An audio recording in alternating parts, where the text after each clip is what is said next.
Welcome to the Black Gay History Channel. Please share this video and subscribe to this channel for more captivating content. Though it's been a few years since I've seen the 1976 film Drum, I couldn't forget that the very gay scenes that were in this controversial film tells the story of sensual violence during the American slave trade prior to the American Civil War in 1861. I've yet to see the first film of the series, Mandingo, but even just reading the synopsis, I gathered a little gay history in that storyline as well. In the sequel to the more well-received Mandingo in 1975, the following year they would create a sequel, Drum, that had similar themes of sensual abuse as well as more overt gay characters. The films Mandingo and Drum highlight not just sensual abuse that was common during the transatlantic slave trade, it also highlighted the gambling and prize fighting that muscular male slaves were forced to participate in to make money for their white slave owners.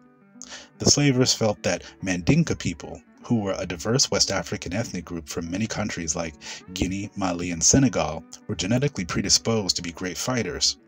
The slavers would go out of their way to try and genetically breed more muscular black men, which is where a lot of the sensual abuse came to play. In many scenes in both Mandingo and Drum, black characters are forced into sensual relationships with the white slave owners, and in the first film, Ganymede, a muscular prize fighter, played by an actual boxing superstar, Ken Norton. Ganymede is blackmailed by a white woman. Ken Norton was a professional boxer throughout the 60s and 70s, who even had some high-profile fights with other boxing legends like Muhammad Ali. Though Drum is a sequel to Mandingo, in the first film, Norton plays a prize fighter named Ganymede, which I thought was an interesting name, considering who he plays in the second film. For those who watch my channel consistently, you may remember my previous video on the ancient gay art in Libya. I previously spoke about how there was an ancient Roman mosaic found in Susa, Libya, which would have been art that was depicted in the North African kingdom called Carthage. This is significant because the story of Ganymede being abducted by Zeus's hawk and being taken to Mount Olympus is one of the gayest stories in Greek and Roman mythology.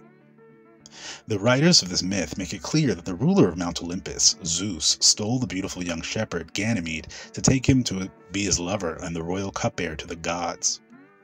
So in Mandingo, Ken Norton's character is called Ganymede, and in the second movie, there are several more overt gay storylines, one that is particularly similar to the story of Ganymede and Zeus. In the second film, Drum, Ken Norton plays the starring role as Drum, a prize fighter who was born to a white sex worker, who is actually a lesbian, and he is raised by his birth mother and her mother's black girlfriend. Though Drum is more attracted to the young women on the plantation like Regine, played by action movie legend Pam Grier, there is a French slave owner named Bernard de Marny who makes it clear throughout the film that he is attracted to Drum and that he wants a piece. When I watched this movie, I was initially so shocked there were such overt gay themes in such a classic movie about slavery, because how elders tell it, there was no gay representation in movies back in the day. But the more classic movies I watch, I find scenes in westerns and movies like this that clearly had gay characters, even if the gay storylines were subtle.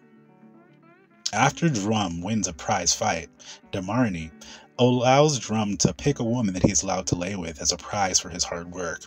And after he picks the woman he wants to be with, de Marny tries to corner Drum in order to join the party and have Drum for himself. There's a moment in this tumultuous scene where it looks like Drum was about to submit and let de Marny have his way, but his lady friend jumps in the way and a fight ensues. Scorned, de Marny vows to get revenge on Drum for denying his advances, though it isn't exactly like the story of Ganymede and Zeus. The idea of a man with power trying to take another man because of his beauty made me connect this story to Ken Norton's character in Mandingo, Ganymede, in the first movie. This film played into the buck-breaking narrative that likely was common during the Atlantic slave trade. White slave masters could have their way with any of their captives, male or female. But I also urge listeners to never internalize the narrative that buck-breaking is why black people's homophobia in today's society is quote-unquote understandable, or evidence of gay abuse being exceptionally evil over other forms of abuse.